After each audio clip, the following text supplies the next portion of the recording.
নতুন ভিডিও নিয়ে আসলাম, চলে গেলাম কৈকালিতে। আজকে তোমাদের সামনে তুলে ধরবো নতুন নৌকা ভিডিও নিয়ে এবং একটা ট্রলারের দৃশ্য। আপনারা যেই মানুষগুলো দেখতে পাচ্ছেন সেগুলো মৎস্যজীবী। এরা সব নদীতে কষ্ট করে মাছ ধরতে যায়।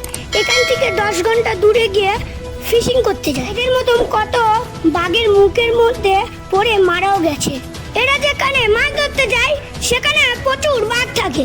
এই মানুষগুলোর কথা ভাবলে আমাদের কষ্ট হয়। চলো এই বোটে করে আমরা কিছুটা যাই, মাঝখানে কিছু নদীর ভিডিও তুলে ধরবো তোমাদের জন্য। আমাদের আর কদিন পরে সাবস্ক্রাইব বাড়বে, আর আমার চ্যানেলটা প্লিজ সাবস্ক্রাইব করে রাখো। চলো যাওয়া যাক। তো গাইস, নৌকো করে চলে আসলাম নদীর মাঝখানে। দেখুন সবাই কি সুন্দর পরিবেশ, পুরো নদীর উপরে। পাশে যে জঙ্গলগুলো দেখতে পাচ্ছ এগুলো অনেক ঘন জঙ্গল। এই জঙ্গলের ভিতরে অনেক বাঘ পাওয়া যায়। আপনারা তো দেখতে পাচ্ছেন সামনে একটা ট্রলার আসছে, কত স্পিডে আসছে। এই ট্রলারটা আসে মহাসাগরের ওখান থেকে, সেখানে প্রচুর মাছ পাওয়া যায়। আমার মনে হচ্ছে ওই ট্রলারটা অনেক মাছ ধরে আনছে। ট্রলারটা আমাদের গায়ের কাছে টেনে আসছে। এই ট্রলারে যে ঢেউ, আমাদের ছোট নৌকাটা ডুবে যাবে মনে হচ্ছে।